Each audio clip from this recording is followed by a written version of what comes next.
Hello dear students, welcome back to Physics Online Bridge Course classes. So we were discussing about fundamental physical quantities. So in case of that fundamental physical quantities, we know that there are set of 7 fundamental physical quantities. So by taking use of these 7 fundamental physical quantities, I can express that remaining physical quantities. So apart from these 7 fundamental physical quantities, so remaining all physical quantities are belongs to derived physical quantities. So in today's session, so just we'll focus on that. So apart from these 7 fundamental physical quantities, so there are 2 more physical quantities are there. So those physical quantities are belongs to supplementary physical quantities. So now we'll look at that. What are those 2 physical quantities here? So we'll start our session with supplementary physical quantities. So we'll look at that.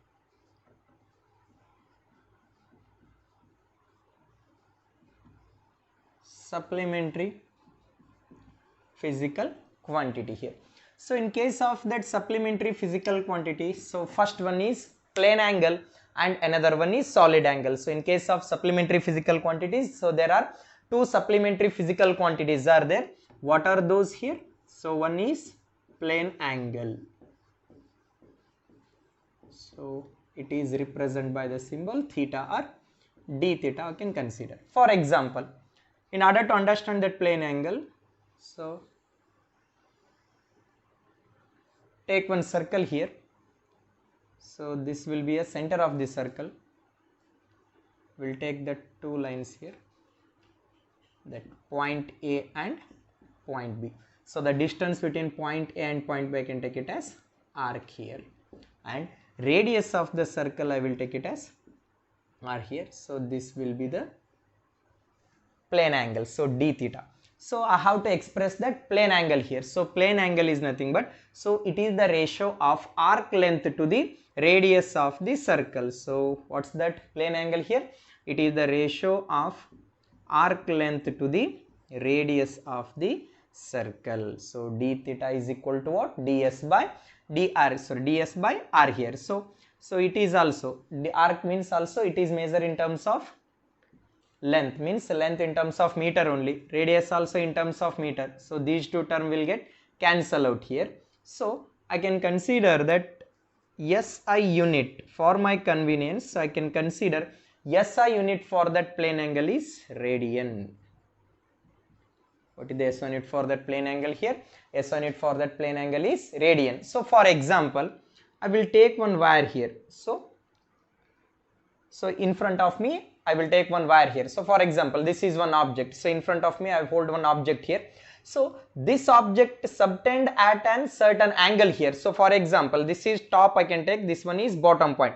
So this object from the top of the object, so it will penetrate to I, and from the bottom of the object it will penetrate to I. So what happens here? So it subtends certain angle here. So look at here. So this one is I, you can take. Okay. So this one is top here, that.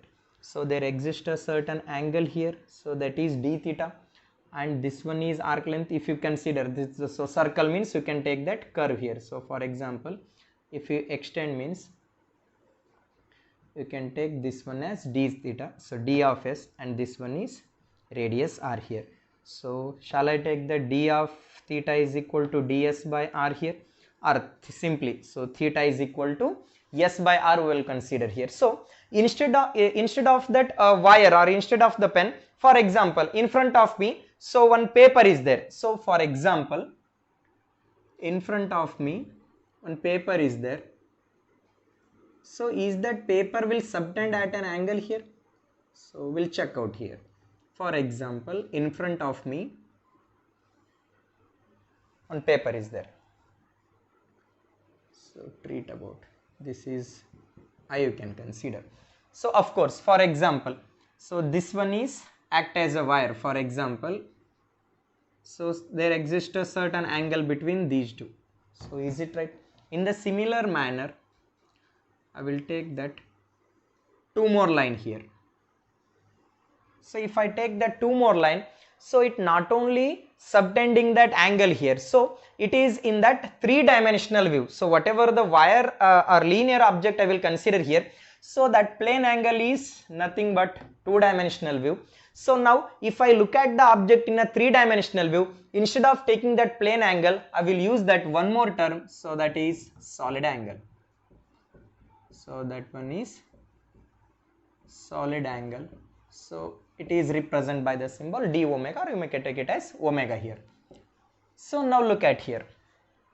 Now I can define the concept of solid angle here. So for example, so this is one piece of paper I will consider. In front of me one piece of paper is there. So if I look at the object, so this piece of paper not only subtending certain angle here.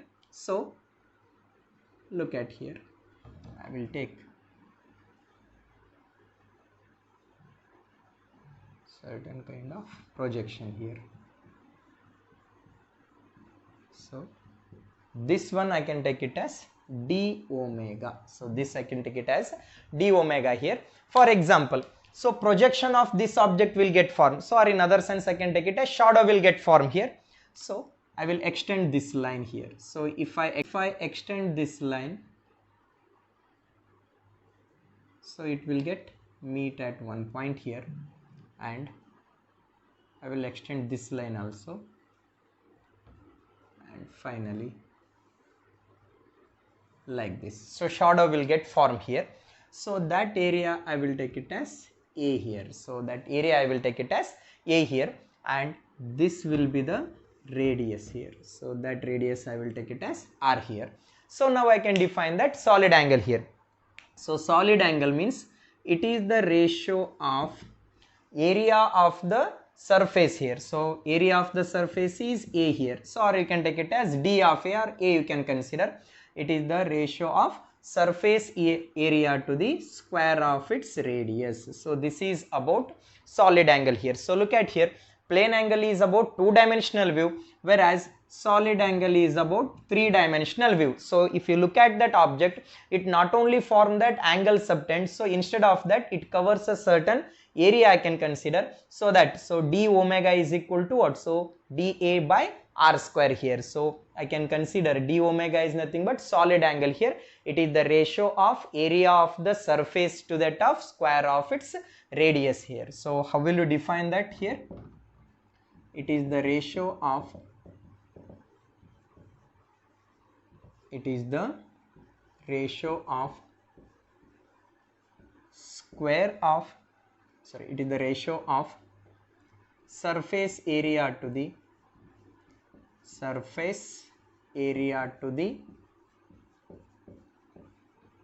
square of its radius. So square of its radius here.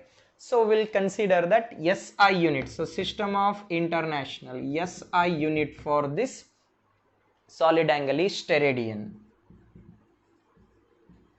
So what is the SI unit of that solid angle here? SI unit for that solid angle is steradian. So hope you got that about that plane angle as well as solid angle. So in case of supplementary physical quantities, so I can understand what is plane angle and what is solid angle. So simpler way is to understand. So plane angle is about that two-dimensional view, whereas so solid angle is belongs to three-dimensional view. So we'll focus now about that length here. So in that last class we were discussing, so we can able to measure that large distance. So for example, I can able to measure the distance between that sun and the earth also I can able to measure. Even I can able to measure the diameter of the moon. So in order to measure these physical quantities, is there any kind of scale requires? Is it right? So you are not going to use any kind of measuring scale here. Then how will you calculate such a large distance here? So I said the distance between that sun and the earth or diameter of the moon, such physical quantities I need to find out here. In order to measure that large distance, we will use one method. So in today's session, so we'll understand how, in which manner I can able to measure the large distance here. So for measuring the large distance, which method I need to adopt, we'll look at here.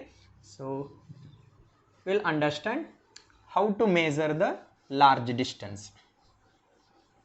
So before going to make you understand about that large distance, we'll make one small experiment here. For example, take one object in front of you and you have to observe this object by closing one eye here. So by closing one eye, you have to look at the tip of this pen, and next thing, so again by closing other eye, you have to look at this object. Did you get any kind of changes? Of course. What kind of changes you get it here? So if you close one eye by looking that one object, and if you close by that other eye, so in these situations you may appears that so there exists a certain kind of shift in the position of this object. So actually object is not shifting here. So what's the exact physical meaning I need to understand? If I am observing this object from two different positions, this is the first position. By closing one eye, I am observing this object from one position, and other than, so again I am observing the same object by another position here. So I am observing the same object by two different positions. If I do like so, then what happens here? So if I observe the same object by standing at two different positions, so then there exists a certain angle here. So that method we can consider as parallax method here. So look at here, if you observe that same object by two different positions, then there exists a shift in the position of the object here. So that method we can call it as parallax method. So now we'll look at what's that parallax method mean here. Parallax method. So what's that parallax method? So in case of that parallax method, there exists a apparent shift in the position of the object when you observe the object from two different positions. So this is one object. I am observing this object by taking two different positions. So if I observe the same object from two different positions, there exists a shift in the position of the object. So how much shift there exists in this object here? So the shift exists in the object is nothing but distance between right eye and left eye here. So this distance appears as a shift in its position. So that method we can consider as parallax method. So what is that parallax method here? The apparent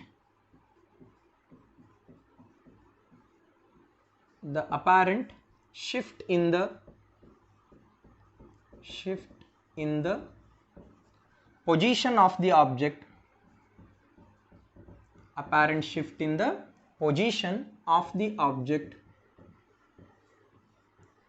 apparent shift in the position of the object when it is observed from two different positions, when it is observed from two different positions. So that method we will name it as parallax method here. So if there exists a shift in the position means, so there exists a certain angle here. So did you get my point? So by taking that reference, we can able to identify that large distance. How will you identify that large distance by parallax method? For example, so treat this is one object, it is far away from us. So I am standing on the ground here. So first I will stand at point A here. So this is my position. By standing at point A, I have to look at that object here. So look at here. So I am observing that point O by standing at point A here. Now I will change that position here. So I am observing the same object by taking two different positions, I said. So that is what parallax method suggests me. So look at here. I will stand at point B. Now I am observing that same object by standing at point B here. So look at here. Standing at point B. So I can easily calculate this small distance here. So distance between A and B I get it here. So distance between AB I got. And if you know that theta value, so look at here, if I know that B value, and if you know that how much shift means, if you know the angle here, and for example this is the distance between A and O here, so that distance let it be S. So from the concept of plane angle, theta is equal to what? So B by S here. So theta is equal to what? So theta is equal to B by S here. If you know the theta value and if you know that B value, S value I can able to find out. So S is equal to, shall I write this one as a B divided by theta here? So this is what I can able to find out that large distance. So in the similar aspect, I can able to measure the diameter of the moon. Diameter of the moon. So how can I find the diameter of the moon here? So again, by the same parallax method only. For example, consider this is moon surface. Okay, sorry. So consider one moon surface here.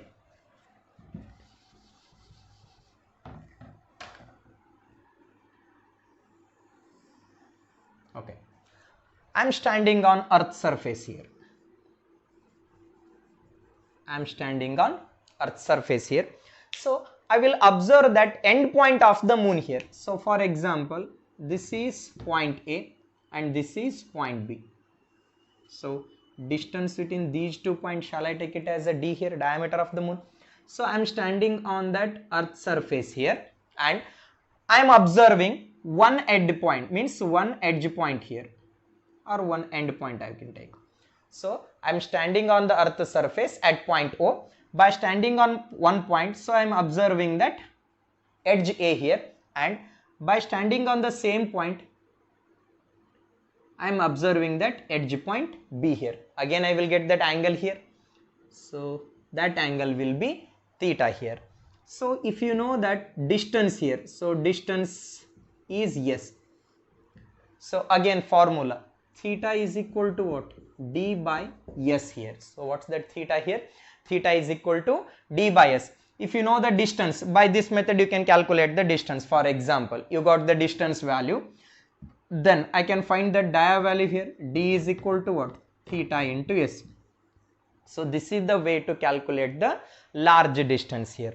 So hope you understand about that parallax method. So simpler thing is there. So in case of parallax method, if you observe that same object from two different positions, then what happens here? There exists a apparent shift in the position of the object. In the sense, I will get that angle here. So if you know that angle theta value and if you know the distance value, means that is base value, easily I can find out that far distance here.